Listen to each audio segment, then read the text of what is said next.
During this fall season, I haven't kept up with as many shows as usual. A lot of the stuff I was watching ended up being dropped. However, one show managed to shine through the darkness, and that show was Gaikotsu Shotenin Handa-san. Handa-san is a short about a skeleton bookseller and the antics that he and his coworkers get themselves into. It made me laugh more times than I could count, and it always had me coming back for more. Handa just has this flair that allows it to pull off its weird concept with ease. This is mainly due to how comfortably it plays to its strengths. Handa-san knows exactly what it's trying to go for and attacks it with full force. Being set in a Japanese bookstore allows for it to pull off a lot of cultural, or rather subculture jokes.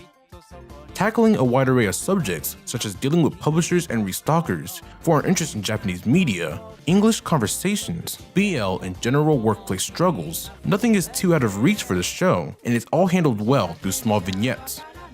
Honda's an interesting character to experience a show through, but is at times meek and entertaining personality, playing off his looks in a good way. He's surrounded by a great cast of co-workers to bounce off of and mingle with that are as deep as they need to be and act as more layers on top of Honda. While the weird concept attracts someone to watch Honda, it's the execution that will keep them around. This is accentuated by Honda's visuals. Honda's art style does wonders for the show's tone. The overall palette is generally bright, showcasing the setting's lightheartedness. There are nice, colorful, and simple backgrounds for the bookstore, and the characters are fairly bright as well. While we are on the topic of characters, something that immediately caught my eye while watching was the character designs. Each character, outside of Honda funnily, are masked with a plethora of different coverings. Honda's design is also very important as a contrast to the others, and it really helps him stand out. These designs, paired with the emotive, quirky voice acting, really completed the characters and provided some funny gags to boot. Honda will sometimes go into a chibi bean form when pressured or overwhelmed, among other emotions, and it really works well when used. Overall, Honda's visuals are a definite plus to the show's appeal. But with all that said, there was one specific reason why this show even got on my radar, and that is the music created by Technoboy's Polcraft Green Fund. If you know me well, then you're aware of my love for this trio of producers. They have worked on the music for a lot of shows I love, like Bakuban, and their style always draws me in. Their music tends to really fit more comedic, goofy, or whimsical settings, and this description fits Honda to a T.